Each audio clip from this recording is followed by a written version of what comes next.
the most famous goal of Chris Billy's life. Is this the moment for Lee Fowler? It is. Take your place in Division 2, Huddersfield 2. Thank you. And Steve Simonson's boots now. He's missed. Steve Simonson clears the frame of the goal and collapses in a heap of tears. Huddersfield Town are promoted. Skipper Schindler has a chance to write his name in Huddersfield Town legend. And he takes that chance!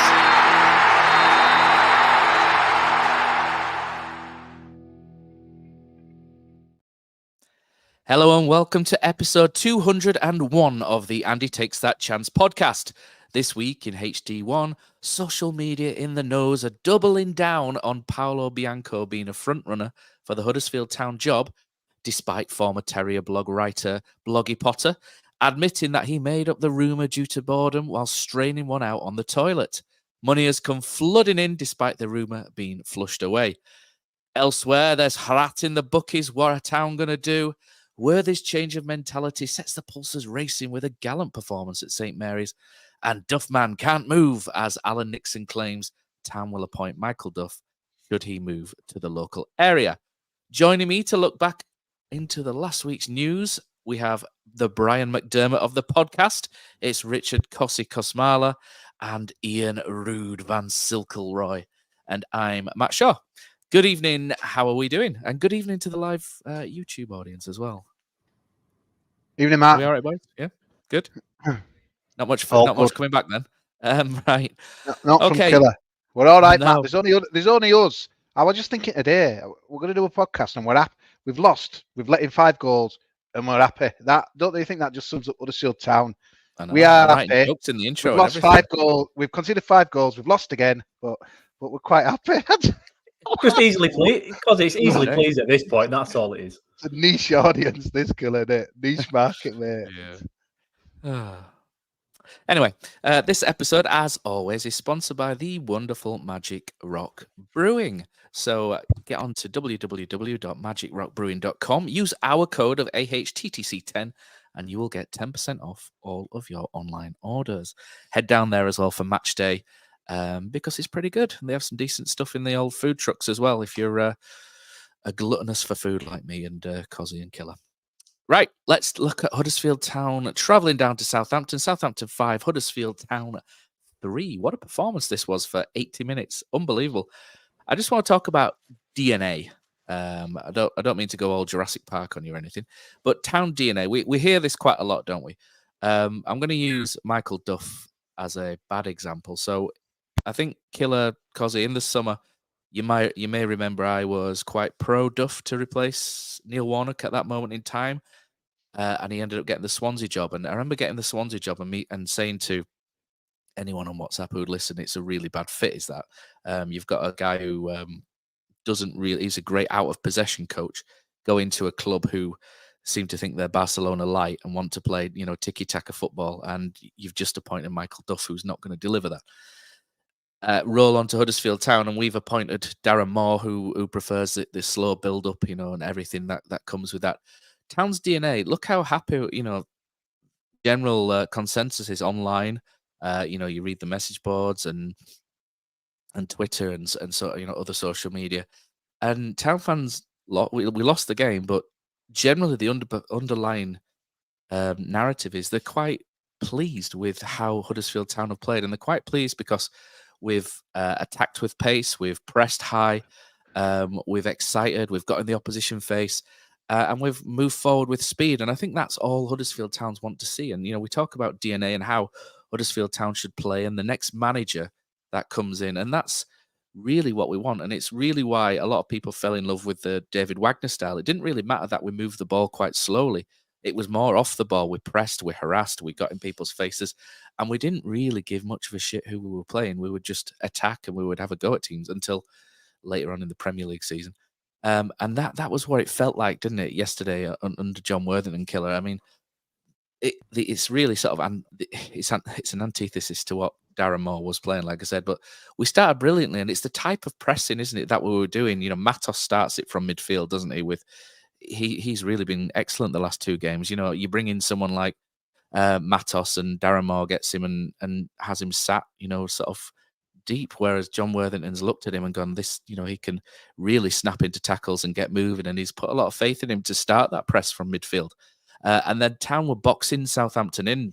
Southampton very much all about, the close 5-6 yard passes, moving, intricate style. But Town sort of nullified that really well, didn't they, in how they sort of boxed Southampton in and snapped in. And it was good to watch, wasn't it? And you could understand, couldn't you, that we were set up to hit with pace.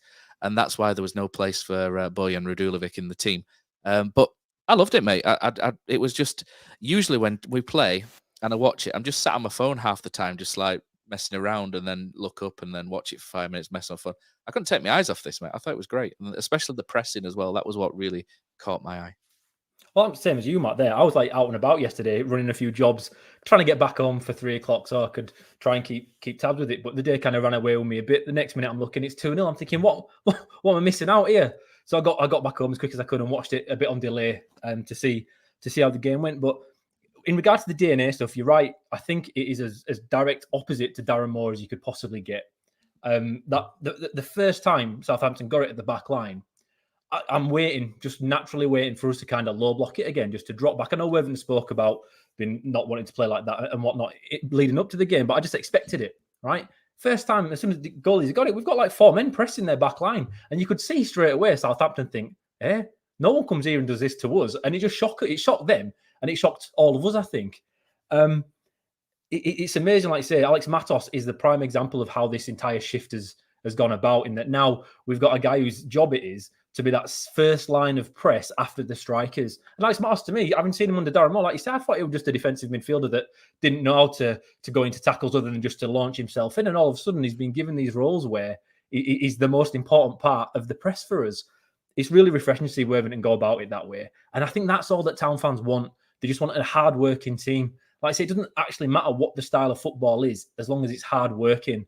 And yesterday, that first 45 minutes especially, everyone busted a nut. They were all at it. And I think even if we'd have been losing at half-time, it'd have gone down pretty well. Similar to the first Wagner game, that was it Middlesbrough that we lost against, I think, when he first came in. But it's just Jeff that, it was just Middlesbrough at home, yeah. Jeff Wednesday then went Middlesbrough. The Middlesbrough home game was when everyone kind of just noticed, wasn't it, Matt? Yeah. And there were just moments of it like that yesterday where you kind of just thought, do you know what? Yeah, this is the Town that we've been missing for 4 or 5 years. Even Corbyn didn't really play that style of football. Yet we find ourselves, okay, the run end of a bad result, but the performance gave us all hope that I didn't think we had in us. Kosi, I think Killer's frozen there, but we can still hear him. Kosi, were you like us watching that game? We saw the WhatsApp messages, but you were pretty buzzing as well. I know it sounds really strange, doesn't it, to be sort of buzzing after a defeat, but you can see a direction there, can't you, that Town should really follow up on. Mate, when you go on a Saturday to watch your team, no matter what level it is, you just want to go there with that the team's giving in their all. They're wanting to win the game and just no regrets. That's like you just said, Matt. The Killer there, just like we've been starved of that for 4 or 5 seasons, and yeah, it was so refreshing. And I think it was really funny as well. Like honestly, the Southampton commentary, I remember praising it before in the home game. I don't know why I want the game. I must have been away or something, but absolutely fantastic. And Dean Hammond were there to co-commentate, and they were stunned. They were absolutely stunned, because I think they're just used to. I mean, it's just common, isn't it? You go to St Mary's and get rolled over, you sit back, and eventually just you're happy to lose 2 or 3. Where I think it's only us or Sheffield Wednesday. I think from what I can gather from down there, some of the feedback that Southampton fans were giving that have come and had a go. But it was absolutely refreshing, man. It was quite thrilling, really. But I was sat there thinking, this is just like what I'm like. Watch all my continental football, and there's certain teams who you're watching at the moment, just like so exciting. When you're tuning, mate, you're gonna get an exciting afternoon or evening and what have you. And now I'm thinking, wow, this is like Huddersfield Town here going to Southampton. And I was trying to kind of, honestly, sometimes it's like, I don't know why I do this, but it's like I'm thinking, well, what do you expect? That you had nothing to lose as a caretaker manager. You might as well do this. But I'm thinking, but no, it's just so brave, because on the back of that, and then obviously we've got this midweek game coming up against Sunderland. I think it's so easy to like just go a different way, but the bodies forward, the thing was so impressive to me, because I think we were like a back 5 at the start, but like every time we were broke, we were going well, and Kazuma were like a flying wing away, like up the side. And we've got to have a section on Brodie Spencer. I haven't seen your agenda, Matt, but if Brodie Spencer isn't on the agenda, there's something wrong. But we look good. WhatsApp, bud, it's in there. Yeah, we're just refreshing. But again, it just goes back to the kind of that tweet I put out last night. It's just like, you just want to know, especially when you've gone, the 700 fans went yesterday, didn't they? Paying ridiculous money now. And you want to know that your team's going to try and win the game. It doesn't matter who it is. Like you said, Wagner, exactly that. You knew we were trying to win, and it was just so refreshing. The best thing about it was we didn't get the look early on. I mean, we'll talk, obviously going to dissect the game in a bit with the penalty Koroma, but Eds didn't go down. We just like carried on, and we got what we deserved, and you couldn't argue. Maybe 2 were a bit harsh for Southampton, but to be up at half time, it were like Dreamwheel. But for me, it wasn't what we were doing, because we could have got 2 set pieces and gone 2-0 up and done the usual. And I had to check today. I think we had in the first half we had like 20 again in possession. We didn't have much possession, but it felt like we had like 60% because you're just not used to seeing it. And it were like it were just so good. But the energy levels were brilliant. And you look back and you're thinking, because it's funny because stats can like just. They were saying, Huddersfield on the back of 4 unbeaten. It sounds really good, doesn't it? If you're being honest, like, 1 win against Wednesday and 3 boring more draws. But it's like, it would just, 20-15 minutes against Sheffield Wednesday. That's all it were built on, Matt. And it would just like, I mean, I watched the Worthy press conferences. First time, I didn't watch his one last week. I were away and just saw the tweets and stuff. And I kind of went to you. I thought it was a bit naughty with the. You mentioned last week, you guys on the pod with Matty Pearson comments and Worthy comments, the shackles and stuff, because I had that thrown at me because I were like, kind of, I'll be honest, I messaged you, didn't I, after against Sheffield Wednesday when we were poor and the shackles are off, guys. And then people were like giving me it back, like, that aged well, didn't it? Because obviously we got 4, but John Worthy at his press conference, I think it went on for about 7 minutes, Matt. Obviously, he covers Catherine down there, Stephen Chicken and Leon at the end. Because you don't mess about. It's just like, when Moore just talks all them words and bores everyone to death, you were like, Reece Seeley, no, he's not going to make it. It was just so refreshing to have like that honesty. And I get everyone's different, and he might not want to show his hand more, but it was just proper. It was just good, though, mate. It was just, I could link into it on a Friday dinner time or Thursday, I think, when the press conference won. I were on board then, and it wasn't a matter that we beat Wednesday. I just think sometimes, like someone, I don't know if it was you, Killer, someone said about Moore. He tries, I think it was Johnny actually. He tries to make it like complicated or tries to come across as like a Mourinho and stuff. But don't fool us to a public. Just keep it simple, mate. And he did his press conference, and his team just went out. It's pretty simple, isn't it? 11 against 11. I know they're 20 odd unbeaten, but it was absolutely refreshing, Matt. And at half time, it was just like people were texting like Leeds fans to me, like, "What is going on?" It says, "Mate, this isn't like a smash and grab. This was deserved." But obviously, it went wrong at the end. But there's not many clubs who would concede 5 goals and lose, but pretty much 99% of the fan base were put in. It's just odd, but it was so thrilling, mate. You mentioned Johnny there, and I have to throw some shade his way. He's currently not on the podcast tonight because he wants to watch that BTEC rugby sales and marketing event that's on Sky at the minute, which is an absolute bag of crap. But so shame on you, Johnny, for not joining us tonight. So let's talk about the goals. The first goal's great. It starts at the back, doesn't it? It comes out from the back. I think Southampton actually play it quite long, don't they? And Kasumu wins the header, and it makes its way out to Sorba Thomas, who hits a great crossfield ball, and then Jack Redoni puts the cross in. There's a dummy from Koroma, and the finish from Sorba Thomas. A bit of a strange one, really. He kind of almost bobbles it in, doesn't he? And the keeper's a little bit late down, but it's such a great move for the goal. It was great. It comes off the back of Town. Probably should have had a pen as well, Cos. Yeah, I just think it's a difficult one to give, though, that, innit? Because I just think you wait Southampton, it's a brave ref that gives it, and it were kind of right on the kind of the goal line as well, wasn't it? With a few bodies in front, but I think it's one of those, you first saw it, you thought, oof, but I'm sure of the way that gets given, Matt, but it's, I felt a bit harsh, did that, and they're so honest with the Southampton commentary, absolutely fantastic. They were like, that's a penalty, and Club TV don't normally be as biased as that, does it? But they're the best. They're the best I've by a mile, mate. Ian Wilding, I think this guy's name. I DM'd him just to praise his because he must get a load of stick for his commentary, but he just refreshing, and he reeled off so much, didn't he? Like, all about his players, Boreham Wood, that Thomas come from. It was brilliant. It was brilliant. Yeah, but basically, we're 2 guys who were just enjoying a game of football because they expected, like we all did, that it was just going to be a boring 2-3-0 Southampton. Huddersfield were going to sit back and kind of, take it easy, damage limit And basically, they were just like thrilled by the afternoon. And we've had a few Southampton fans, haven't we, coming on our? A few came on my Twitter last night, just like, guys, just they got the game. I loved what you did. You'll stop up, fantastic. What a game! Sometimes I know we want to win, and sometimes the pressure of the league table and blah blah blah, but it's entertainment business is football, isn't it? It's just a escape from their normal working week, and it was just absolutely thrilling. I absolutely loved it, but. Going around in a tangent, but back, we should have had a penalty, Matt.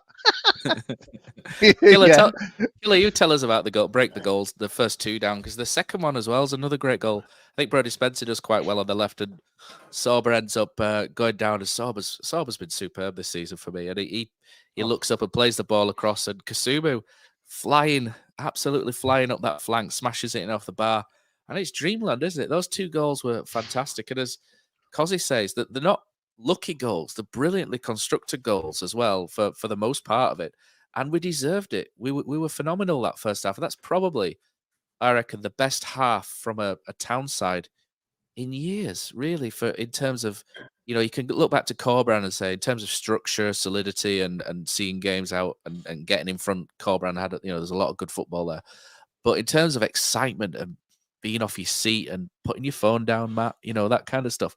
It's up there, isn't it, with sort of the best halves for a long, long time.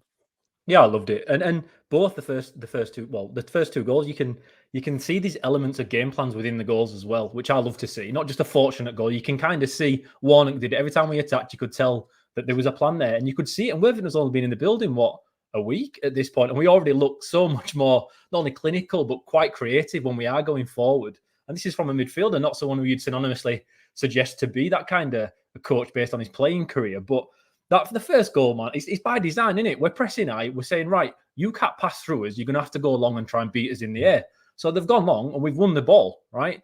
3 quick little passes. I think Radoni's in there. And then they send it to Sorba Thomas, who had an amazing... Honestly, he plays as like a free roll winger. It's like we've just allowed him to do kind of what he wants to do. And because he's the best creative outlet we've got.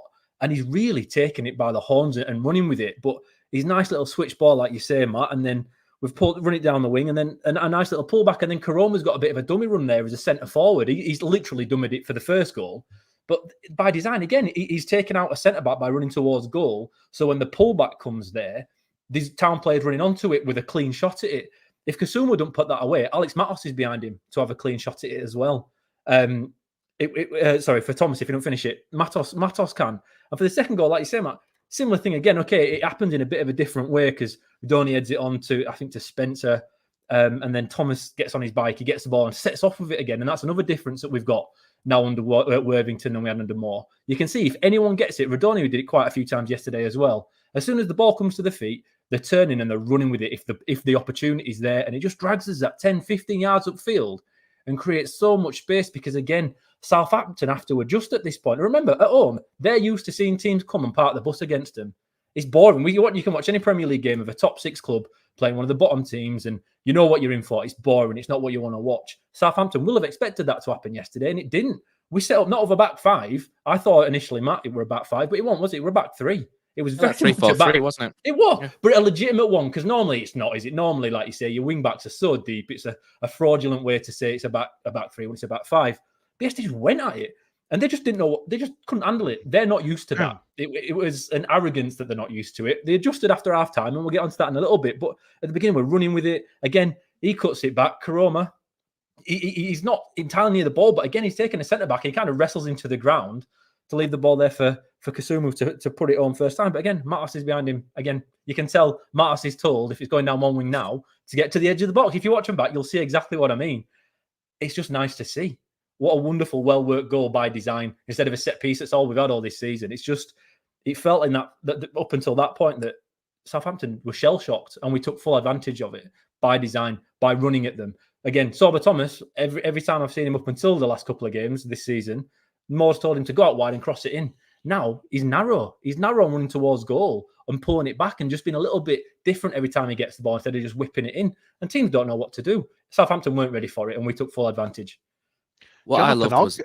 Go on, what sorry, I love Matt. was bodies in the box. I was going to say Hoggy. Even Hoggy was up Yeah, there. Hoggy The were box like, at one point, had a oh, shot, didn't he? advanced, were he? Yeah. But bodies in the box. You look at those first 2 goals, and there's like 5, 6, 4, 5, 6 players in and around the box, ready to, be available for the shot. And that's what I loved when, don't really want to double foot Darren Moore or anything, but under Darren Moore, Mark Fotheringham, and other managers, not Neil Warnock, you would have had like 2 players max in the box, and one of them Sorba Thomas, crossing it, on that second goal.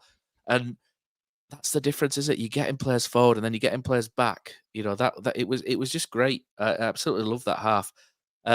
Unfortunately, Southampton did roar back at the start of the second half. Well, Matt, I was just before we say that, Flynn Downs obviously went off after 33 minutes, and then, I mean, we didn't mention our team news, but you messaged me, you said we've got 2 keepers on the bench. I'm like, Alex, you must have read that wrong, Matt.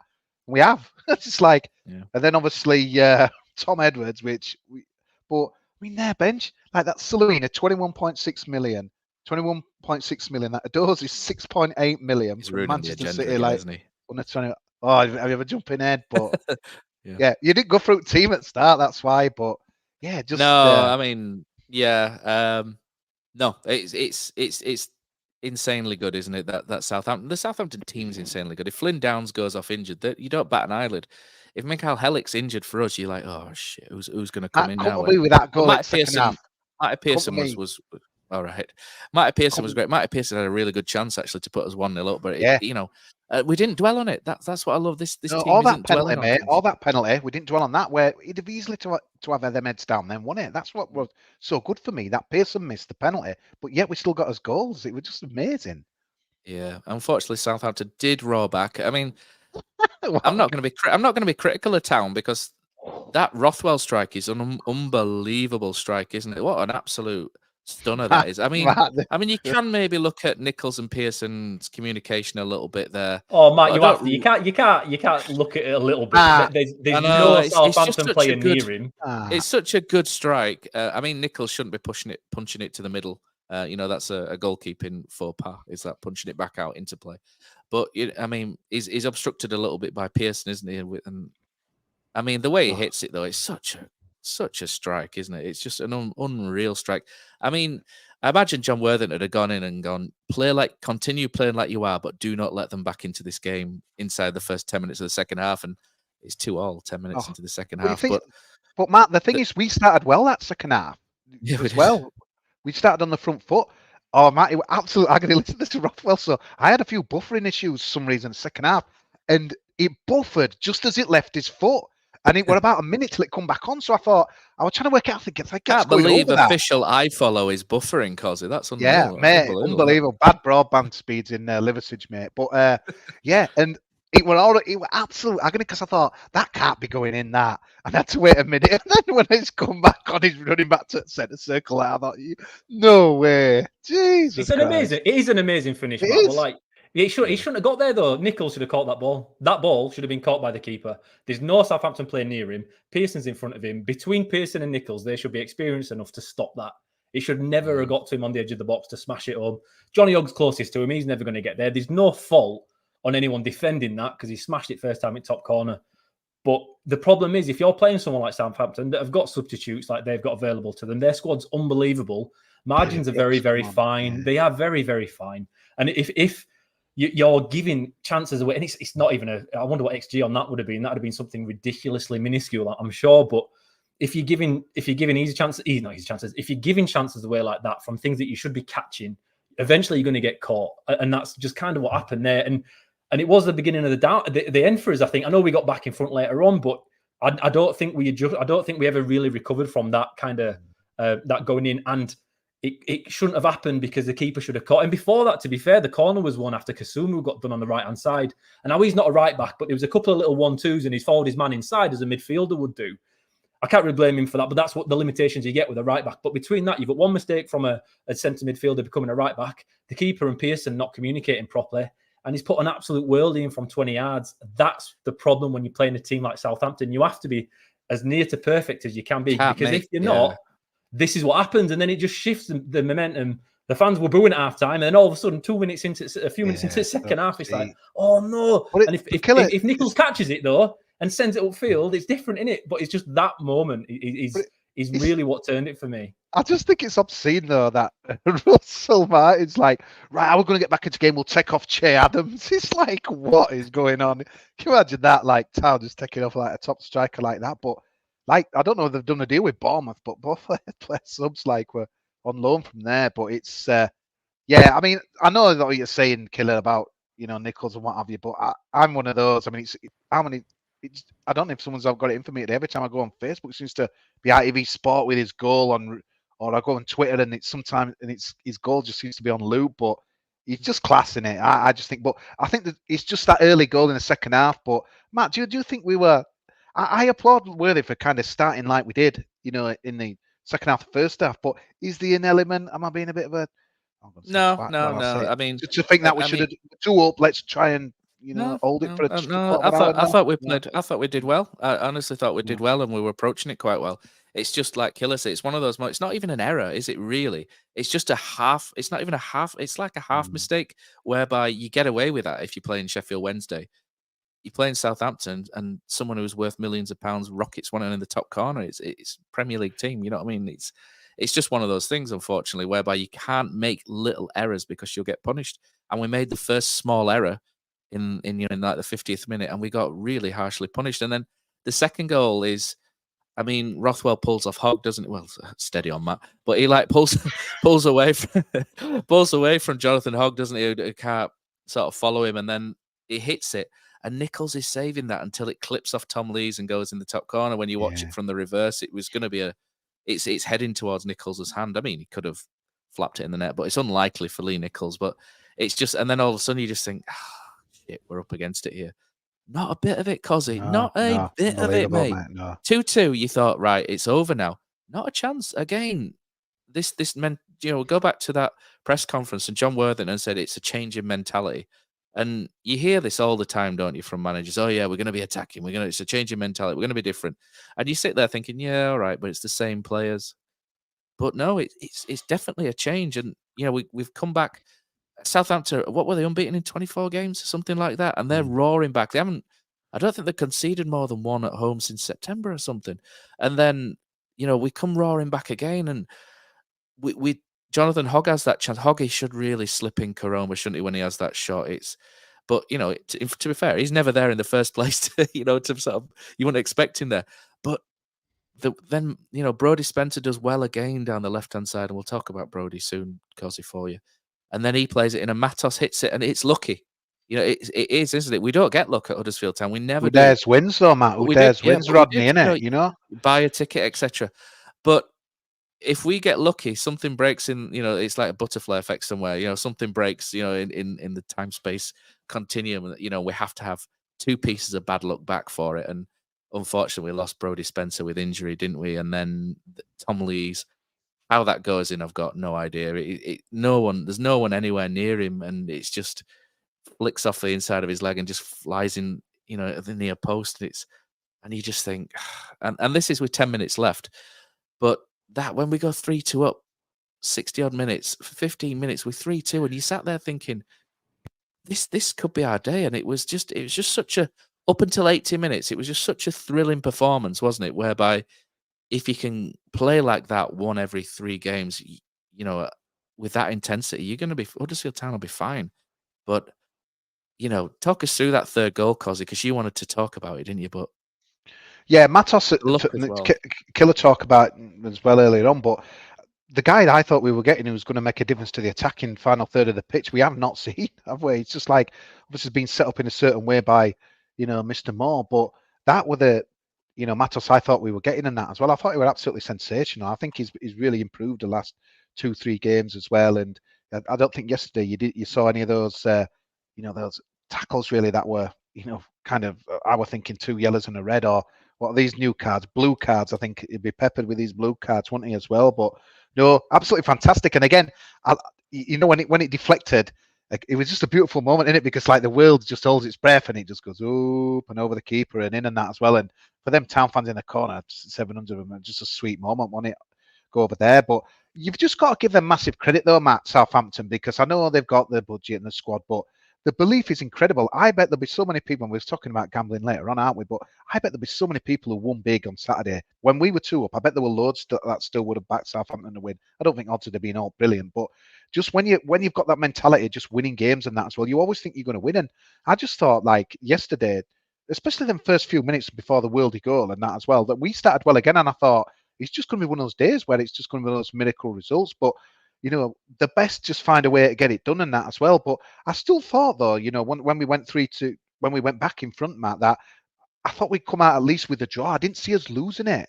And then, obviously, what happened later on was kind of frustrating. But I know, I've touched on the bench a bit earlier on. I'd probably had my pay grade. But that, for me, that I know, and we know what we've got to play with and stuff. But when they can be bringing guys like that on and that as well to make a difference, and you could hear the commentators who were just like, "There's so much to come on the bench. We can still do it." I think it tells you all you need to know, doesn't it? What they were saying, just we can still do it. We can still win. When it got to about 75 minutes, I still think we can win. That when you're on the run like they are, I mean, I'm trying to liken it. I'm trying to think of any time we've had like that. I know, obviously the Lee Clark famous one, but then it wasn't like I didn't think we could win. It's almost like, yeah, we could probably get another draw and extend it to a 500 games without a defeat, but. But there's a difference between trying to kind of get a draw and win, but obviously they knew Leeds were smashing Rotherham, and for them too, it's just a shootout now. I think Ipswich are kind of fading away, so for them, they were always just going to go for the win. So I thought at 3-3, maybe we could still have another chance, but we were out of gas a little bit, weren't we? We were looking a bit leggy as well, and obviously you changed it with what he could, but it's almost like fighting a war with a water pistol compared to their bench. And the counter to that, though, Kosi, the counter to that is if our bench is so weak, and I think I'm going to be a bit of a party pooper on performance for the last 20-25 minutes here, I think. But if our bench is so weak and theirs is so strong, surely at that point you adjust the way you're approaching the game yourself. And now, to me, the warning signs were there at 2-1. I thought we were pressing a lot less, not in packs. It was much slower. We were getting deeper and deeper and deeper. I feel for the second goal for Southampton, their equaliser, a bit of justice for Johnny Ogg here. It's not his fault. I think we need to have a real look at where the actual runner came from. Matos leaves him. Alex Matos leaves him on right-hand side. He runs behind Johnny Ogg. Johnny Ogg sees him. Sorry, tries to adjust. That's it. But there's no shout. You can see there's no shout. And that's where that comes from. But I think at that point you can see it's just tiring a little bit. That intensity. It showed you in that first half that intensity can overcome talent in short periods of time because we just outworked them. We outworked Southampton. But it did feel like we were in fifth gear and they were kind of in third gear a little bit. And in time, you knew they were going to be able to ramp up and we'd just drop back if the game kind of turned against us. And that's what that first goal did. And then the second goal came in. The third goal was good. We were still pressing high. And that came from Rodoni, a little drive again towards the goal. Southampton shut themselves a little bit, had to adjust. Spencer had a dummy run down to the wing, looking for the overlap. He plays it back then to Matos. Matos is cleaned out by Spencer again, who runs for a second time. And obviously, it's a lucky finish. But you make your own luck, don't you? If you're shooting like that from there, some of them are going to go in. But I just felt at that point, getting to 3-2, that's when I'd have personally, the warning signs were already there to change it. And now for me, that's a little bit of the inexperience of Johnny Worthington as a coach. And no one can expect him to be perfect. He's an academy guy. He's never done it before. But I just felt with what we had on the bench and what I could see on the pitch and what they were about to bring on and how much pressure they were going to throw at us. And you could just see the press wasn't working as it was. In the beginning, Matt, like we spoke about, I think you and I texted about it, that we were hunting in packs. They were like, you could send. Liverpool started this a few years ago when Klopp first came in, that when the first pass was bad, they sensed when to press and they were perfect at it. And now everyone's caught up a little bit. And in the first half, that's what we did. We were really, really good at it. But as we tired, it were one man pressing every time. One man. So the easy 1-2 passes were back on for Southampton. And they could just work the way up the pitch a lot easier than in the first half where we kept winning it back in their half. That had stopped. And it had stopped well before they made it 3-3. And I think that was a time to change it. But instead, Worthington went, we're bringing on Pat Jones instead of Radulovic. What I'd have kind of gone with, I think, and an entire shift assist system. I know he didn't, and it's easy for me to sit here as a nobody saying, oh, well, we should have changed it because we lost 5-3 in the end. It proves me right. But I just think there was enough warning signs there to change it. And I think in time, if Worthington's got 9-10 games behind him, maybe that's what he'd have done. But yesterday, I just thought we could have changed it. And the result, I don't know if we'd have won because, like you say, they've got a lot of options and they've put a lot of pressure on. But I felt not changing it kind of gave them an easier way back into it. And we made it a little bit easier for them. I was going to say, I got the Pat Jones sub. I agree with you. You know, in hindsight, it's easy to sort of say, oh, maybe we could have put Radulovic on. He could have held the ball up and, took the pressure off in certain points. But I kind of got the Pat Jones one. I like Pat Jones a lot. I think there's so much potential there. It's just a shame about his hamstrings.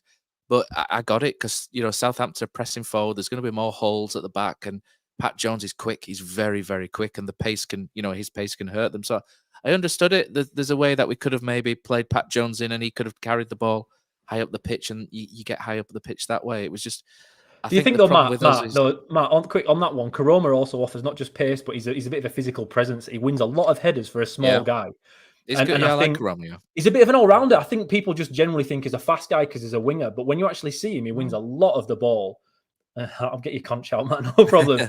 But I just think Pat Jones is a faster guy. Yeah, he's good, and we've got great hopes for him if his injuries hold off. I just think. As the game shifted, Koroma's pace and his physicality was working. And I know he's tired and we had to change him. But I think that's the moment where it really shifted. Yeah, I mean, I do have a conch, the Viking conch for Josh Koroma. No, I've always liked Josh Koroma up front, but usually with someone rather than, by himself. But he did a great job by himself. He's when he's at it, Josh Koroma, he's a good player.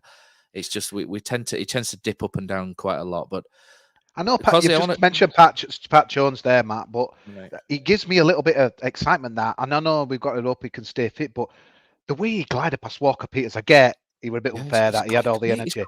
He absolutely left him for dead. I know he smashed it in the side netting, and I know obviously Walker Peters had played a full game and Jones didn't, but it just gives you that moments that in the games that hopefully we can get some results. He can do something like that, and as well, it's just, it was nice to see him. I must admit when he announced this Patrick Jones, I thought, who's this guy? I've once heard of him. That didn't score at Norwich the other season.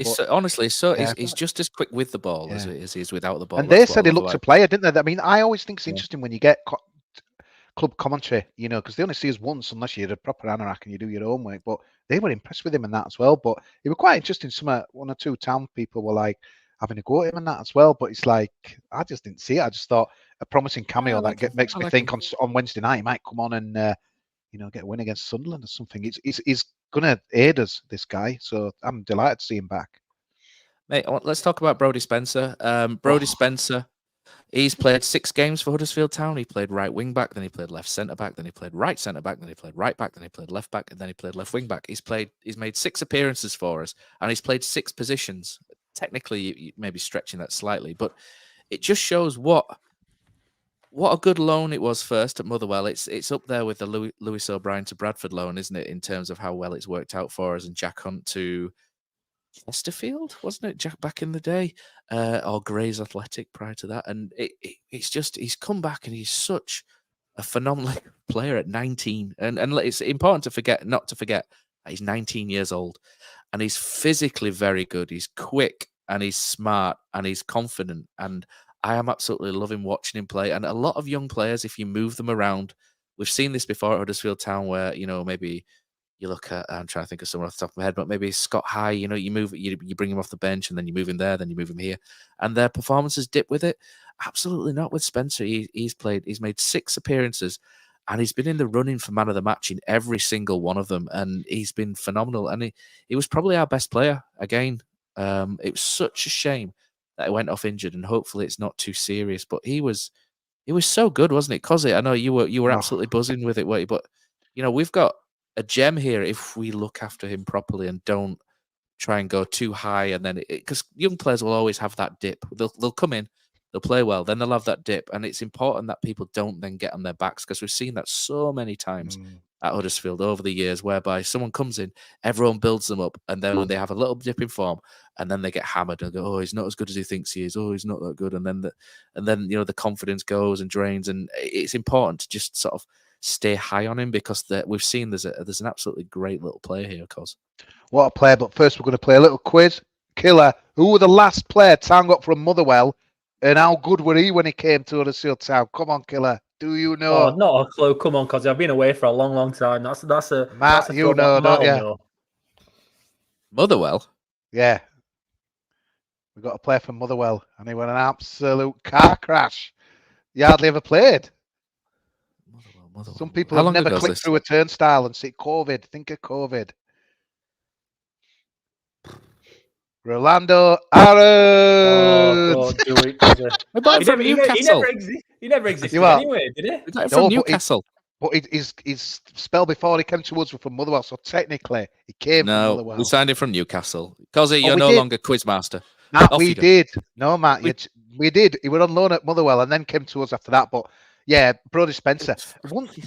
He was on press conference duties on Thursday, and I thought, honestly, I just like watched him and I just thought, wow, this is a guy who's just so zoned in, so cool, just taking everything in his stride. It would incredible. He would just like chilled out, just seemed to know his game, know where he's at with everything, and he was absolutely fantastic. I remember I did think it last season. I think it was a Blackburn game where I don't know if he debuted or maybe it might be his second game and that's all, but I just thought, I think he was at fault for the goal, but I just thought there's a player there, and obviously he kind of just disappeared and it's gone up there. But what I love about him, Matt, is just like you can play him anywhere. When you've got a guy like that's versatile. No, didn't you like him to leap out here last week, which I did like, and that as well. I just thought that's a bit of a Just in how in sort of how physically good he is at that young age and quick, and his engine is just amazing, isn't he? And that as well. It's just like getting up and down and that as well. But it is, and I just think it's like if he's on our books, got him back on loan, and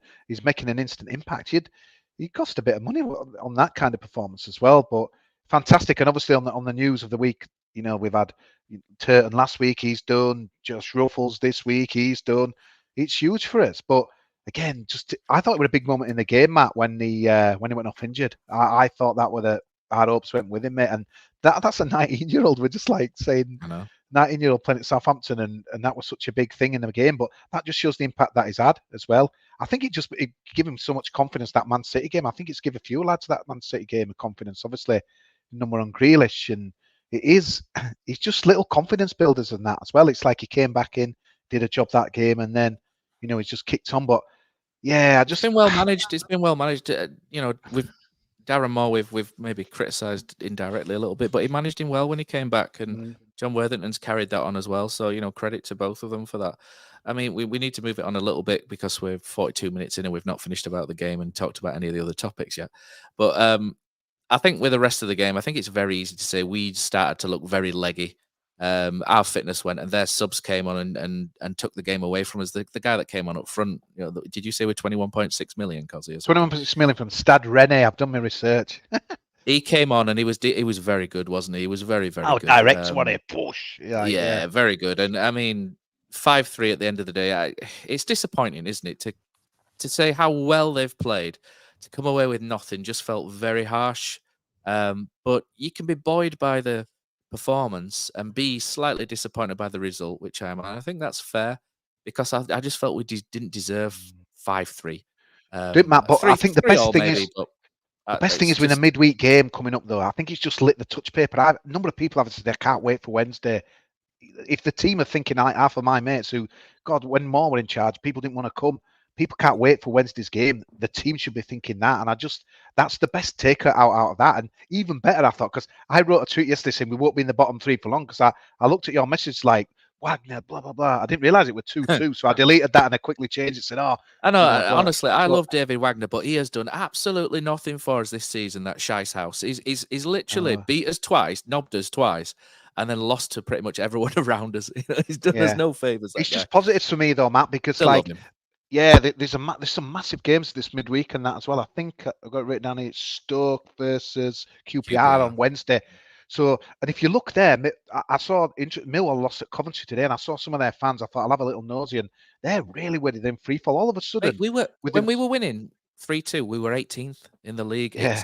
We've reeled them. Us and QPR have reeled that lower mid-table group back in now, and it's a real free fall. It's a shame Blackburn kind of won, but they did beat Stoke, because Blackburn were absolutely falling through the floor. And it's amazing, isn't it? They've sacked their manager and appointed a new one while we're still interviewing. They've kind of done that, and fair play to them. They've been very quick, and they've brought someone decent in. But I think what's going to be fascinating, though, Matt, is like Wednesday, because Tony Mowbray, it's not even Tony Mowbray, is it like Beale's team's coming attack? Will Worthy be it's going to be absolutely fascinating, because there's going to be people thinking, right, we want this football we've seen at Southampton, we want it on Wednesday night, and obviously you don't want to be. This is going to be the expectation now, rather than this being a one-off and a nothing to lose performance, and let's get men forward and a 3-4-3 and stuff. People are wanting to be seeing that on a regular basis. So it's going to be fascinating. I'm so pleased we've got a midweek game coming up and that as well. It's such a crunch game. And obviously we've got two home games. We've got Hull obviously next Saturday. And I just come out with just so many positives. And just the fact that we're not in the bottom three and that as well, for me, that were a bonus at the end as well. So a game that we knew, I don't like writing it off, and at half time you're thinking, God, it's a game we probably could win here, but we expected to probably lose, and it's gone, and we're still at the bottom three. There's still that pack above us. To me, it's only positive. The only negative is, the Spencer, hopefully he's back soon. Helic obviously won't play now, fit is he, but he's just that treatment table out. He's just unbelievable. That's his biggest hindrance, mate, at the moment, isn't it? But it's all of a sudden it feels like we've got his club back. And I know we'll talk about Manchester probably later on, but it's just like the Worthington effect can't be underestimated. Not just for the 7 goals in 2 games, but just honestly, the people that can't wait for Wednesday. There'd have been empty seats galore under Darren Moore. I can't wait for Wednesday. Let's move on. So let's go through some of the comments because we are live on YouTube at the minute. So if you're listening latterly, this is how it's going in the chat at the minute. So let's have a look through. Blowy, I think we all want one of those, with his Kurt Angle meme photo there. Says, Duff does not excite me at all. Give Worthy till the end of the season as we're clearly playing better football under him, scoring 7 in our past 2 games. Worthington in. As we look down, it says, with Helic in there, it would have been a much closer game against Southampton. I think likely to agree on that one. And he said game. Blowy again, he says, another thing was the fact that most Saints fans were praising us and people who were most annoyed with us losing were the Chesties. I hope Saints go up instead of them. Yeah, I went for a cup of tea today with my mate, and he went to Ellen Road just here, and the cheering for Huddersfield were unbelievable. So people picked the haters, but mate, it came on their scoreboard like we were winning, like, come on, Town, come on, you doggies, and all this lot. But I don't know. Terrier72 says, got to keep Worthy in charge till the end of the season, in my opinion. Connection to him, fans and the club, feel an appointment now will be another mistake. Bringing a new guy for pre-season or keep Worthy.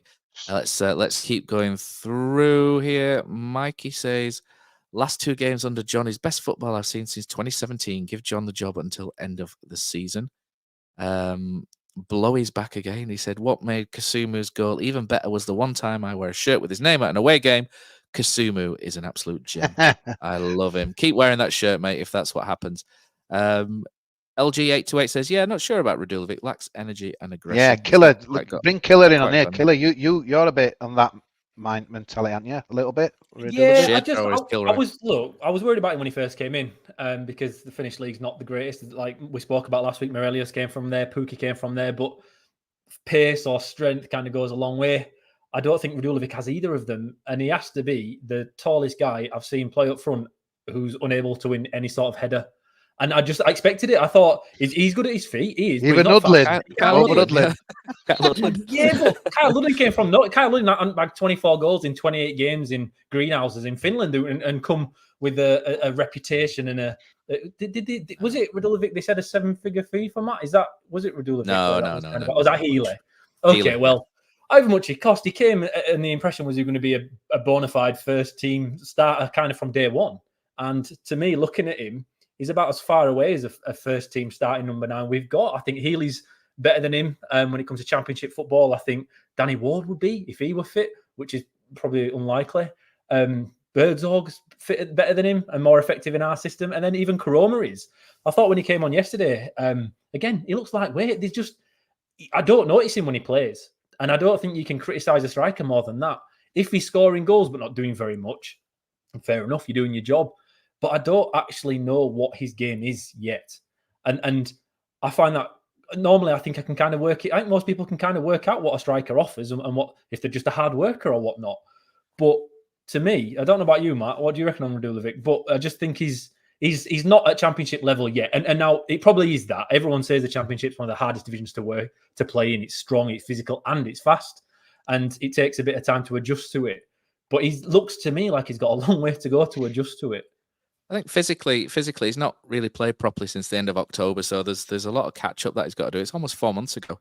I think physically he's got to catch up, and it might be pre-season when he does that. But I think there's a lot of nice touches in there. There's a lot of really good link up that I saw early on. I think the main concern is probably the lack of foot pace. And if we want to play a high press, and if that is the template, the high press, then you kind of go, why have you signed him, Mark Cartwright? If we're going to play a high press going forward, because he's not going to be able to do it, because he's not at this moment in time, definitely not someone who can chase around for 90 minutes and force the opposition to misplaced passes. But I think there's a good player there. I just think we need to get him fit first before he moves on. I think touch wise he's very good. Technically, I think he's really nice from what I've seen. I like him, but fitness wise, he's got some catching up to do.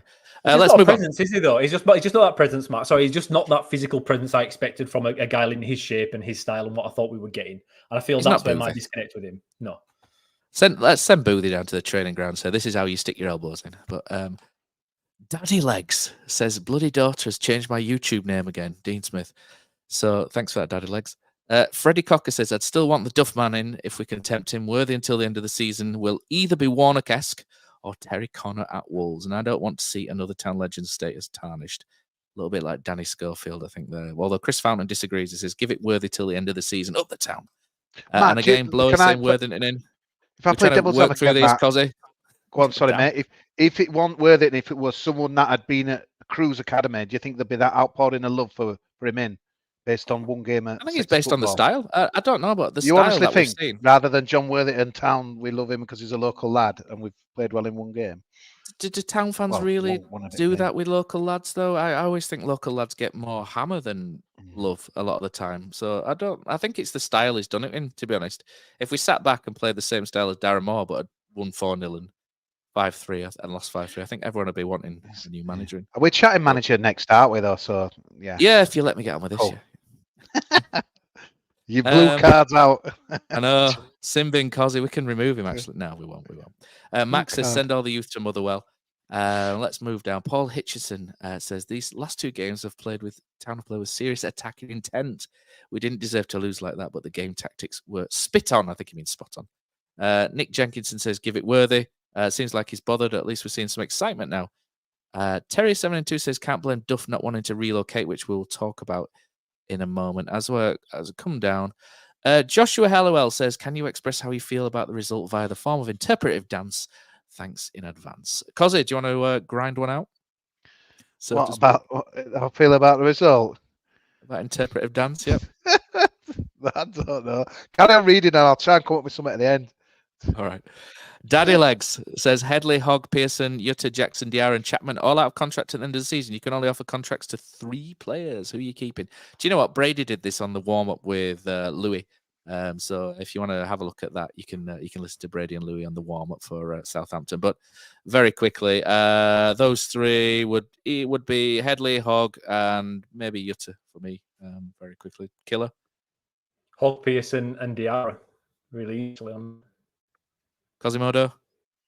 Headley, Jackson, Pearson.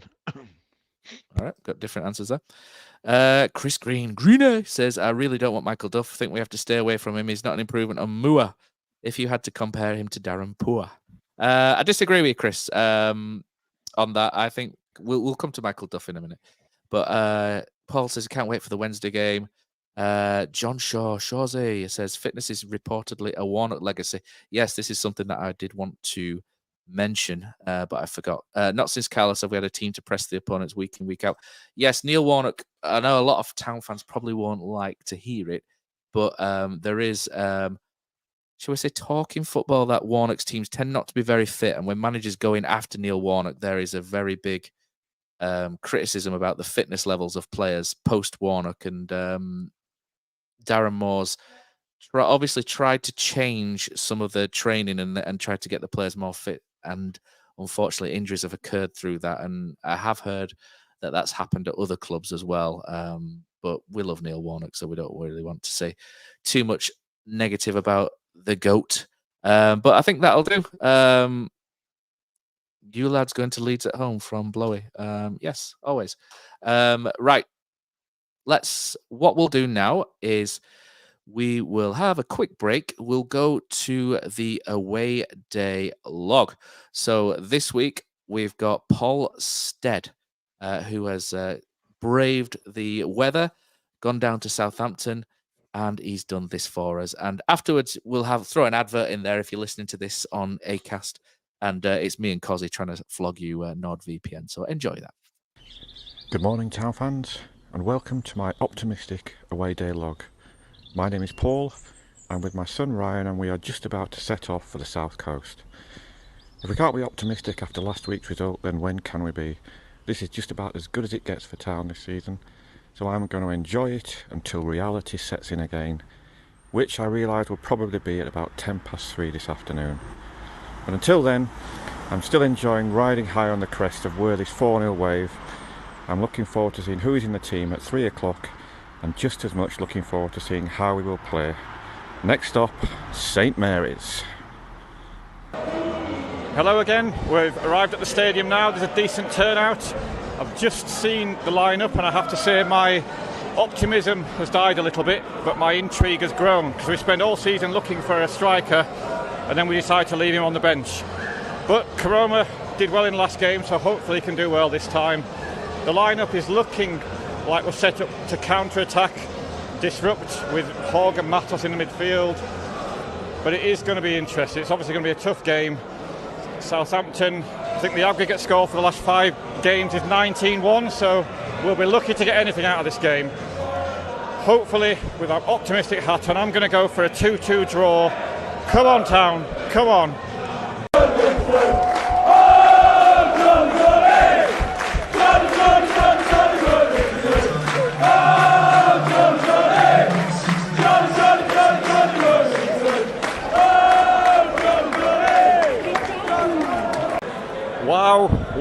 Wow, half time. Southampton 0, Huddersfield 2. Can't actually believe what I'm watching. For 35 minutes we went toe to toe with Southampton. You wouldn't have known that we were near the bottom and they were near the top. We pressed well. We looked a bit toothless for 35 minutes. But up stepped Sorba with a cracking strike to make it 1-0. We'd have been happy with 1-0 at half time, and then Kasuma with a blistering strike. We're at the far end, opposite end to when they were, but it looked like a fantastic strike. 2-0 up. I went for 2-2 at the start, and I think I'd be disappointed if it finished 2-2, because we have given as good as we've got, probably better. Can't wait for the second half, but it's going to be a long 45 minutes. Come on, Town.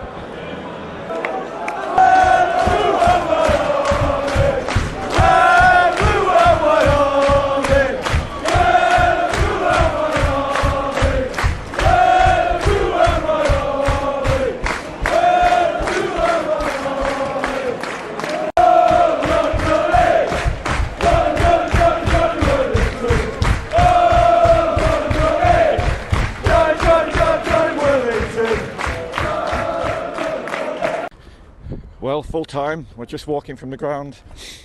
It might not be the result we wanted, but it was every inch the performance. I heard lots of other fans saying the same. Every inch the performance that we want to see in games going forward. If we play like that against other teams, I'm sure we'll come away with plenty of points, enough to keep us up.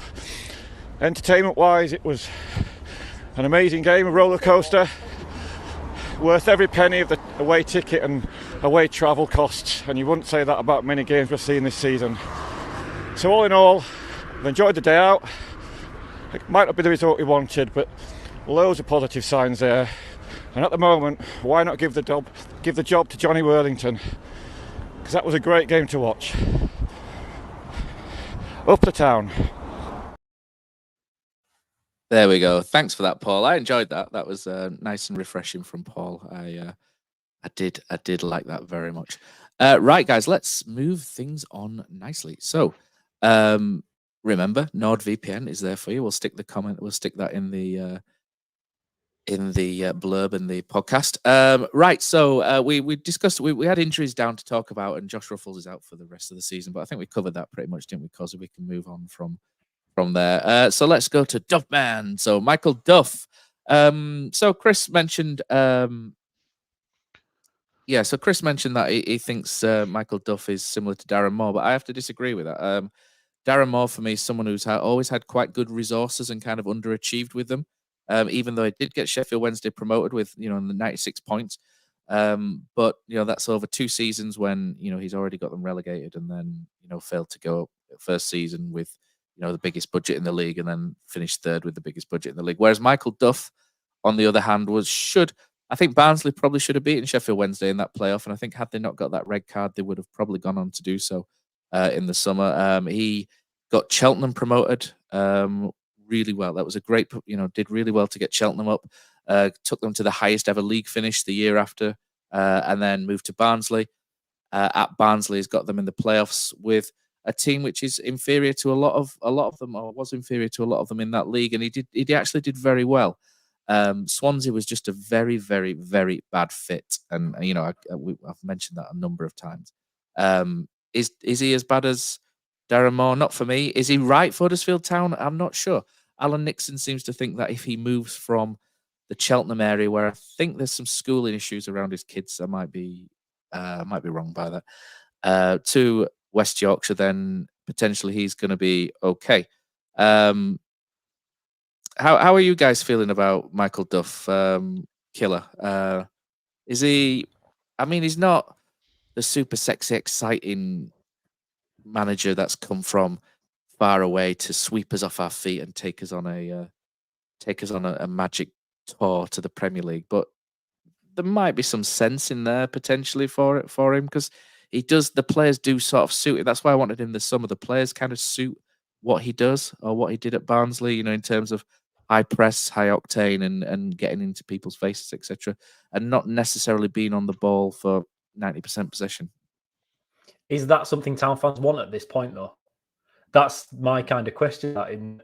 We've had a back 3/back 24, whatever, in the Darren Moore. And I know I've got to hang up against the back five. I talk about it all the time. Everyone must be bored shitless of it. and he does play. He plays with back system, right? And okay, Worthington showed yesterday it can always be actually pretty good, fine. But I don't know if Town fans want that. I don't necessarily think it's what I want. We've got to be realistic about what kind of club Town are. We're not a club that's going to get in a really attractive manager. It's just not going to happen. We don't have the resources for it. I think when the name's thrown at you, Michael Duff, you think, oh yeah, he did all right at Cheltenham. He did okay at Barnsley. And then when Swansea didn't work out, okay, it doesn't work out sometimes. I think Darren McCartney spoke about more this week, I think, didn't he, in one of his podcasts, and just saying he just did a really shit job at Huddersfield. It happens. Some managers just don't fit at the certain clubs, right? And maybe that's what's happened with Michael Duff at Swansea. But then I looked into it a little bit deeper, Matt. In the summer, Michael Duff signed 14 new players for Swansea. And they started with the worst start in 40 years, I think it is, at Swansea. And if a guy's brought in 14 of his own players and then started... Did he bring them in, or did Paul Watson bring them in, the director? That's an argument that can be had, but it's still... Normally they'll throw it at the manager's the final sign-off. But they're still aware of the system he wants to play, Matt, because Michael Duff plays a very distinctive system that everybody's aware of. He did really well too with Cheltenham. Cheltenham got promoted, I think, with the 15th biggest budget in League Two. So it's not like you say they didn't have loads of money. It took him 3 years, though, so it wasn't an instant kind of, it worked straight away, which we're kind of looking for now, as said by Kevin Nagel on his amazing entry/tweets. Three years to the Prem. 3 years to the Prem. Well, yeah, well, maybe that's it if he comes in. That kind of works. Maybe that does fit. Then he's gone to Barnsley. Barnsley just relegated from the Champions. They're not a nobody team in League One, though, are they? They're not like what he's managed. No, they're decent. They're decent. Exactly. He got them to the highest ever position, Cheltenham. So that's the achievement, not Barnsley. To me, what he did at Barnsley was good. But there's a lot of managers that have done good things. Like Darren Moore did a good thing with Sheffield Wednesday last year, and it's not worked here. So I can't say now I'm sitting here thinking Michael Duff's really exciting. He's not. And the worry about him not wanting to move up here. But Alan Nixon spoke about it a bit recently, hasn't he? That maybe...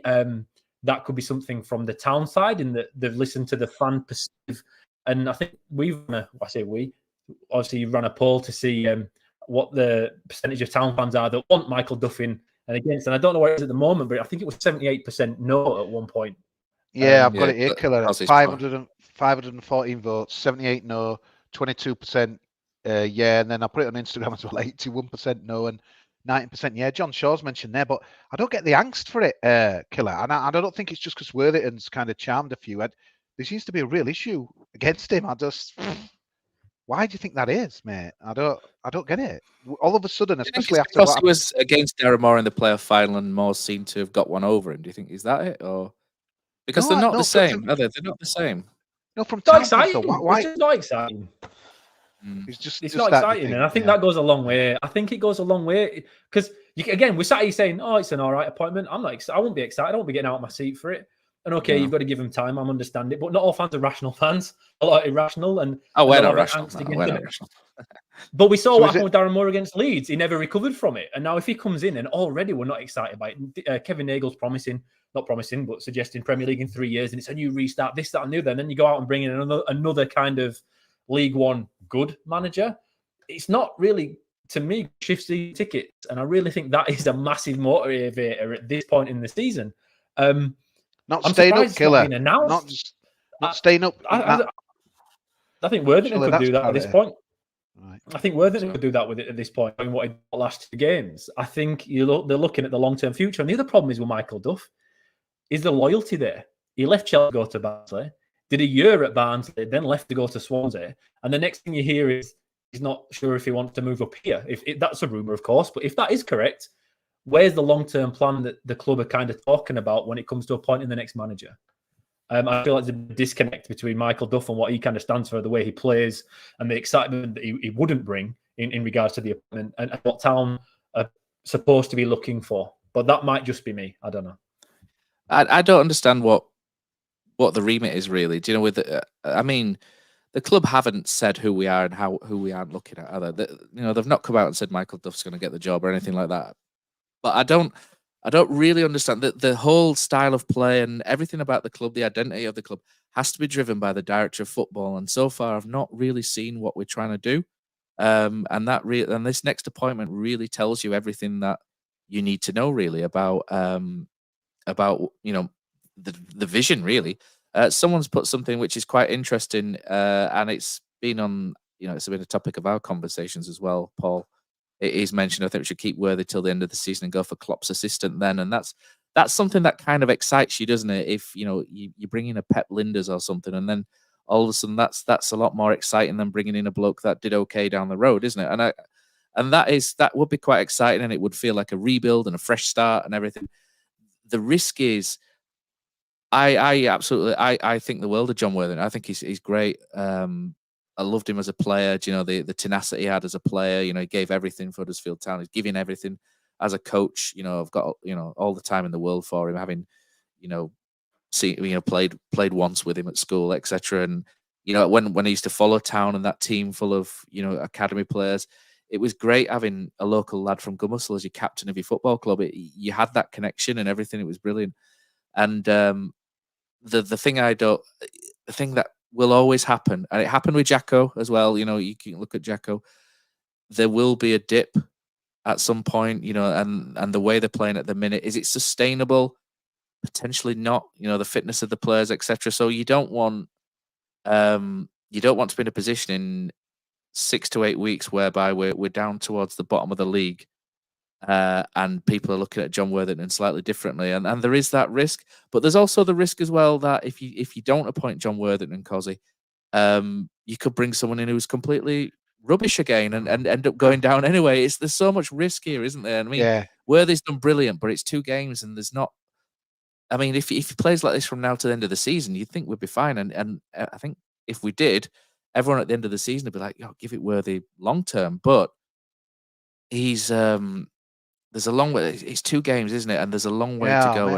It's not. I don't know if it's even that, Matt, because for me, like, memories are short. But for an hour against Sheffield Wednesday, we were pretty average, I thought. And obviously they capitulated. I know.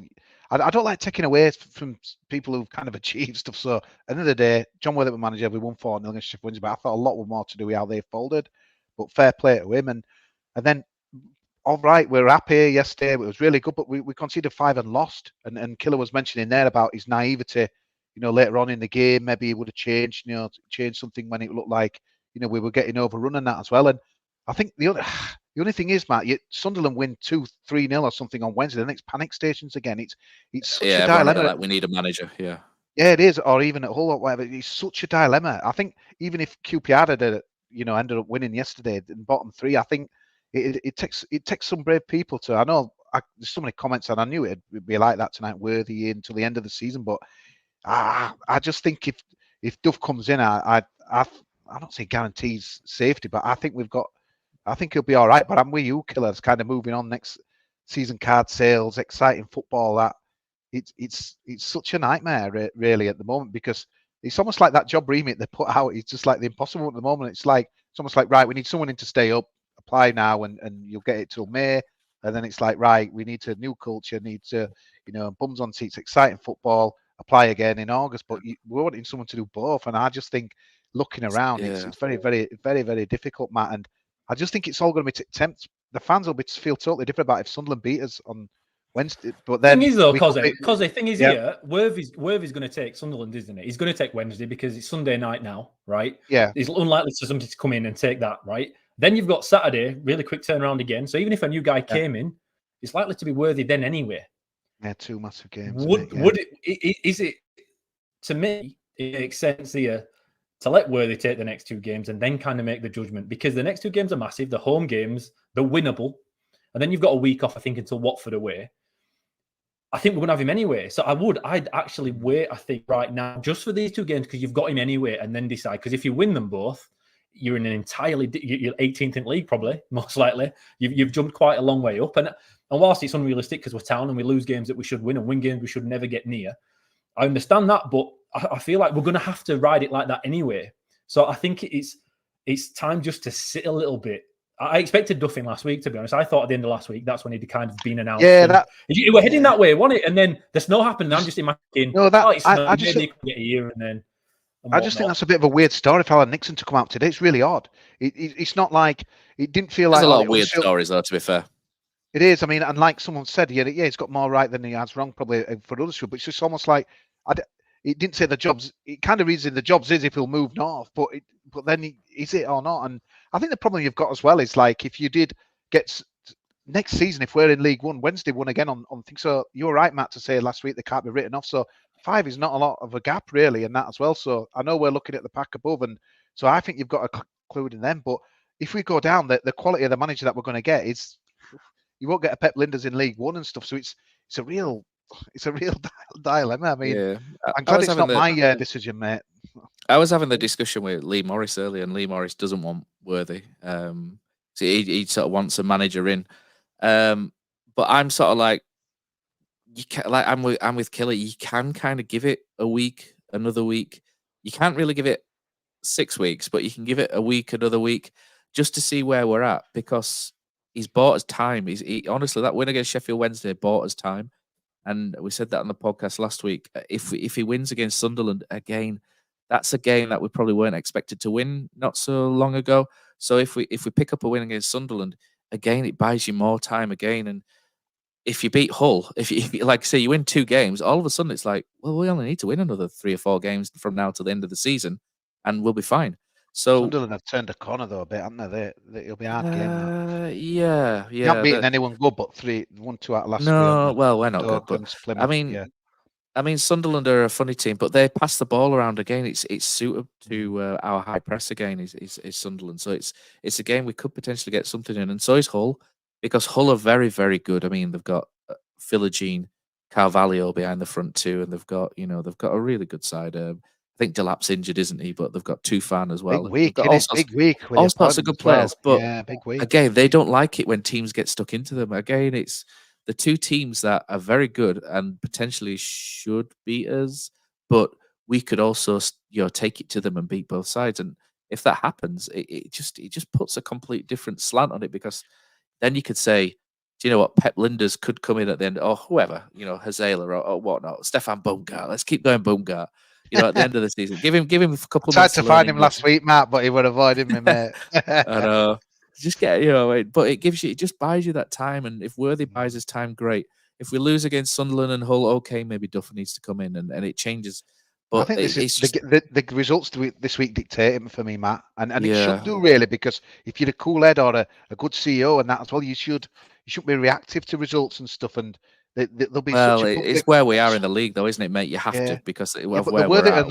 Loving if we win on Wednesday will be just give him the job and stuff. It's like you've got to have that view, haven't you, and that vision and that as well, and block out the noise. But there's a lot of players out of contract this summer. There's a huge chance to be able to do a rebuild this summer, and that's why the managerial appointment needs to be really key, because you need to bring someone in who can help, who can deliver upon the players that come in and the rebuild, and you need to know who you're rebuilding for as well. That's so key. I mean, if you throw in a Michael Duff in there, then him versus, and I'll keep saying Pep Linders because it was mentioned in the comments, but him versus Pep Linders would deliver completely different sets of football. And that, again, it goes back to Mark Cartwright again. And what is the vision for this football club? If you're looking exciting and wanted to bring someone in, then it would be fantastic if you could start this at the end of the season. And that's when the players come in. And you go back to David Wagner when he got 14, 15 new players, and we really hit the ground running after that Sweden trip. And everything was exciting. And you can ride that wave, that momentum of a wave, the sexy foreign manager coming in, who's worked with Jurgen Klopp or whoever. And all these new players from, and all the, the Deadwood, etc., will be out, etc. And you've got a completely different scenario there. And that's the scenario you really want. It's just how we get there from now till the end of the season. And we are perilous. Let's not make any mistakes. We're in a perilous position. And it's just such a risk running with inexperience at the minute for longer. For the longer we wait, the longer we have to keep him. It's one of those things, isn't it? So it's a very difficult situation for a board, a very new board to Huddersfield Town. It's very, very.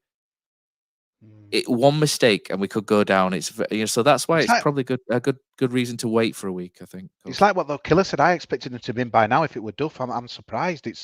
Is this staying down south or that's just weird. It was just a weird story to come out with that day, and I just don't know where it leaves us. Obviously if it's true, it's because obviously you're getting knucklehead town fans. Well, if we don't want to move up north, then we don't want to. But obviously can't live in Cheltenham and manage Huddersfield. But obviously Warnock moved up to Home Firth, didn't he, for a bit? But I just, it's such a. We see this every week now, don't we? It's such a massive week for us, and I don't envy Matt Cartwright at all, mate. It's such a tough, because if he gets it wrong, he's gone. I think Lee Bromby got so much hammer for. And he brought us Corberan nearly a Premier League and did a lot of good stuff, but he walked the plank with Fotheringham, and I'm afraid if Cartwright gets this wrong, he's gone. End of. Good question here is Terrier 72 says, one question: Preston are a similar type of club to ourselves, yet never seems to be in a relegation battle season in and out in the mid-table safety. What are they doing differently than them? I mean, Preston's wage bill is really daft, isn't it, compared to what they've had? They've had a bigger wage bill from us, but I think they've just had a good group of players like Alan Brown, etc., and Ben Whiteman, etc. They've got sort of a good group of players that just have kept, Daniel Johnson for years. They just had a group of players that have never really been poached and just kind of keep their head above water. And managers who come in tend to be a bit more pragmatic, and I don't think they ever play expansive, exciting football. They just tend to sort of bore the way a little bit, don't they, to mid-table. But I mean, we could the do dream, that Matt. The dream, the dream of being boring in mid-table. Amazing. It was funny when they were reading we mentioned it last week, but it was funny when they were reading it out. Southampton were like, since we've got Premier League, we're 18th, 17th, 3rd, 17th, 19th. It's like, it's just mad, weird, isn't it? It's just crazy. Right, Kosi, we've had some negative. I don't like to finish on a negative, but the last real thing is Kian Harrett. Second time he's been in trouble in 12 months. This time it's for gambling. I mean, football is absolutely rife, isn't it, with gambling sponsors all over the place. Sky Bet sponsor the league, etc. It's thrust in their face time and time again, isn't it? And you've got a young lad here who has placed 484 bets from across 4 separate seasons. So it's not an isolated incident. The overall amount staked across 4 seasons is 8,105. The returns were 4,448. So he's not a brilliant gambler by any stretch there. And he has bet on Huddersfield Town to win and lose. In total, 183 bets, which include games and competitions that he's participated in, including Huddersfield, Port Vale, Bradford, and Guiseley, including bets against Huddersfield Town. I mean, that's probably where his money's come from. Additionally, these also include one spot bet, which doesn't involve Kian Harrett. And he's been banned for 4 months.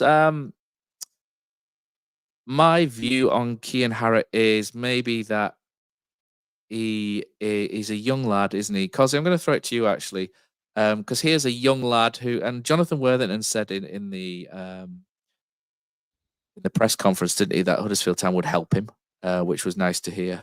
Because gambling is something which is, I don't have an issue with it. I can stick a tenner on and then not go back to something for 6 months. I've got quite a good control on it. I don't really do it. I'm not that bothered, and I know my limits. I know what I want to bet on. I won't bet on anything that I don't know anything about, etc., etc. But not everyone's like me, either, Kosi. There are people that have issues with it. We've seen Harry Toffolo recently cite his poor mental health to gambling, and there are always reasons, and there are a lot of things that you don't hear and things. But you're someone who's had who's talked about gambling quite a lot. So just tell us from your personal experience about gambling and how you think it sort of applies to Kian Harrett as well. Yeah, well, you'll find me tomorrow night in a Gamblers Anonymous meeting, and every week, and often twice a week, and that as well. It took me to the edge. 14 years clean, hopefully next month as well. But yeah, it's really difficult because I think it creeps up on you as this addiction before you know it. And some people might, when you shouted out there's figures, Matt, and money and things like that, the bets as well. And I think what's kind of a bit scary for me is like, and I don't know whether that was the reason why the ban was quite big, and that as well, betting on games that teams that it was playing it for and against, obviously that inside knowledge of injuries and team news and things like that as well. But once you get in a hole with your life, you just get sucked into it. And I think it is so difficult because like you've got, we say in our meetings, you've got time, opportunity and money. That are the three of the worst things that you could possibly have. And then obviously a professional footballer like he's been, obviously I wouldn't think he'd be on the top coin that, at Town for sure, but still enough to, what does it matter? Just like, be betting, I can afford it and things like that as well. And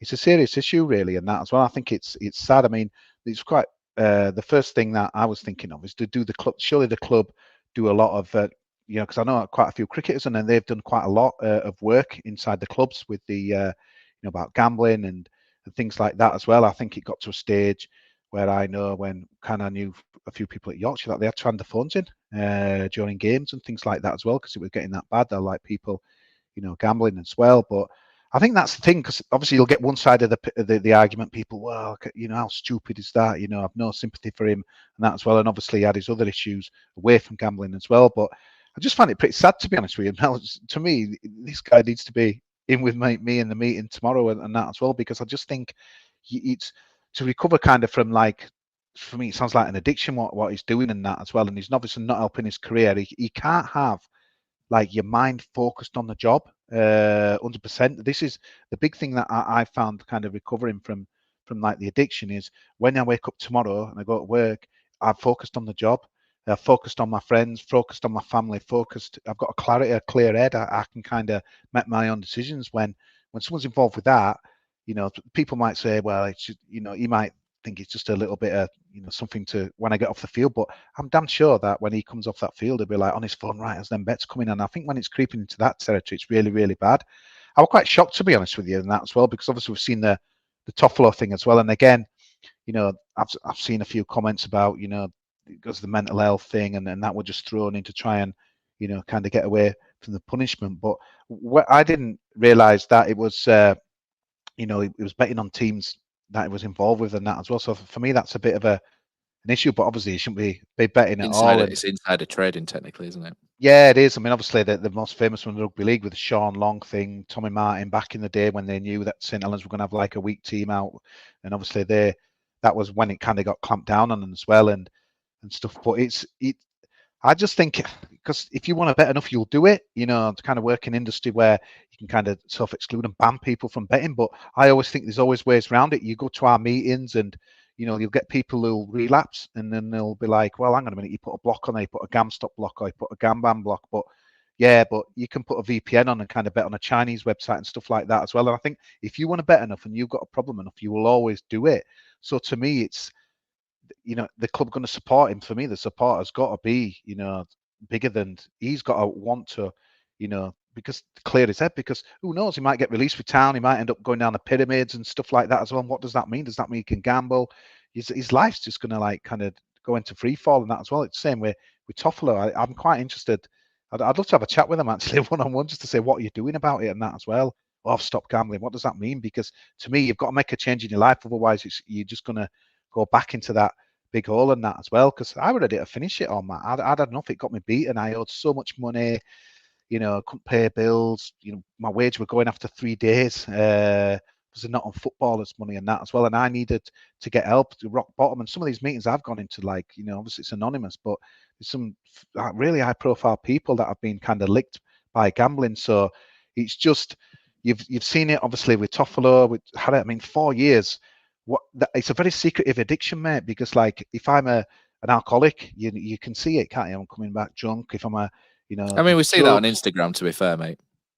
Yeah, with like drugs and stuff like that as well. It's like, oh no, I've stopped drinking now. That's another story. But yeah, but it's very visible. Drugs, alcohol, but gambling's not. So you're thinking that 4 years, how has you done that? But I can be on my phone now, Matt. And if I was still gambling, I'd be like, oh, what are you doing? You're always on your phone. You are. I'm just checking scores. I'm just WhatsApping someone. I'm just Instagramming and just be gambling. But the warning signs are there. That I just hope. I don't know if any of that family are watching or listening and that as well. I'd strongly urge him to get to some meetings, because to me that's where you recover. You find, that you've got to put your blocks in place and that as well. It's not a matter of just like blocking stuff on websites and things like that as well. Because someone said to me in my first meeting, says Kosi, what we can do here, we can write a check, because I owed well over £20,000, and I can write you a check. Now there you go. Your debts are cleared. You're all right now, aren't you, mate? I'm like, no, I'm not. It's just like, it's not a matter of the money, mate. It's about, I'm just more concerned for the guy really, and that as well, just knowing kind of backstories. And sadly, I've been to meetings where people haven't come back. What happened to so and so? Oh, he jumped off Scammerden Bridge. Did you not see that on the news? And this, that, and the other. So, yeah, just hope it's a wake up call for him. And yeah, I'm sure the club do a lot, and obviously PFA do plenty of things like that as well. But I think it's just you. It's the will. You come in, you hear these meetings when people come in, oh, I'm doing it because our lass is going to chuck us out, or I'm going to lose access to my kids, I'm going to, lose my job, this, that, and the other. You've got to want to do it for yourself, mate. So for me, for Kian, he's got to, obviously with a wake-up call with the other incident and that as well, this as well, he must be feeling low. He broke in the team, he looked quite good, and now injured. I noticed he put something on his Instagram, kind of making him, stronger, and, what don't kill you, make you stronger, that kind of thing. But yeah, I'd strongly urge him to come to some meetings and get help, just like the experts on that as well. It's because it's just, you don't want your life to be peppered with that, because at some stage the football money is going to run out, and then just get into despair. We've seen it before, haven't we? I think Delroy Face, didn't he have an issue? Could be wrong, or he got involved with some issues and stuff. Well, let's not discuss that one. Yeah, it's he went to prison, didn't he?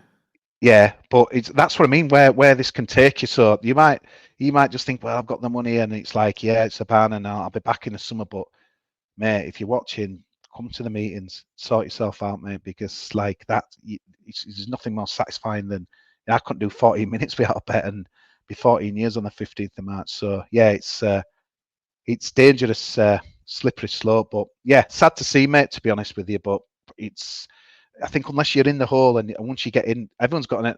I think some people have got an addiction to things, but like addictive personalities is the gambling one's so difficult, because I think my mum and dad were more shocked because they think you know everything about you, mum and dad. And then when I told them that, like that debt had built up on me gambling and I was ready to finish it, they were absolutely stunned. But it's something you can hide, gambling, and in a way, it'll do him good that this has come out. He might not think it now, but this will do him good, because he can, hopefully, if he can repair his life, the club are standing by him, and that's why he's really lucky.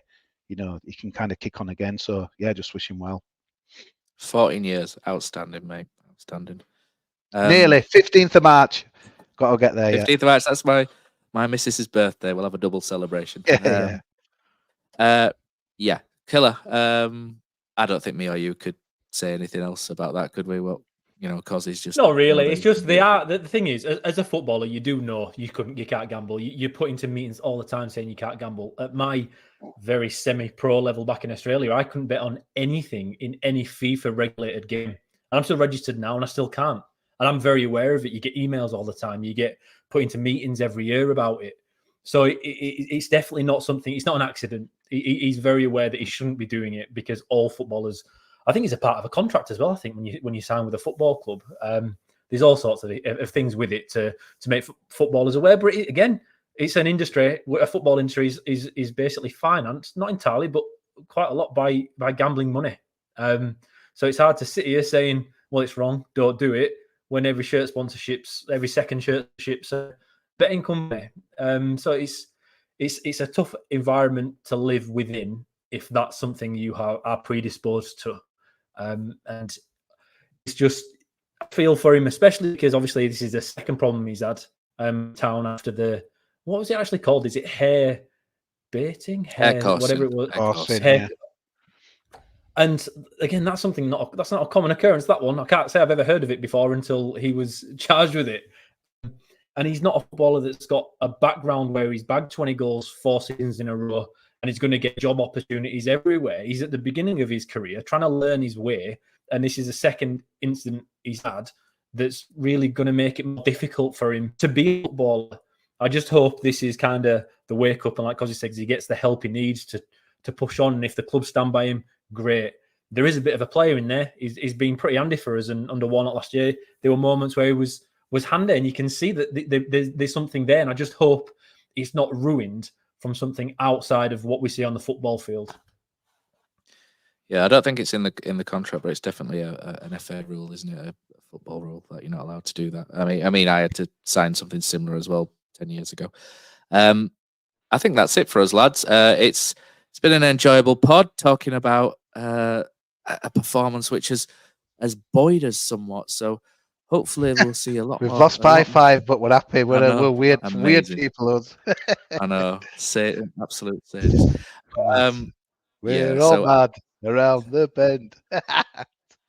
Right, we'll take it from there. Thank you to everyone who's joined us online. There's about 80 people still watching us talk absolute nonsense at the minute, which is phenomenal. So thank you to everyone online who's watched it. If you guys could just click the like button, that would be fantastic, because that would just stick our little podcast in more eyes, or in front of more eyes, and more Huddersfield Town fans, which would be very much appreciated. That's it for us. What do you think should go out on? Shall we go out on an American song, or shall we just go out with the usual Smile a While? I think we'll go with Smile a While.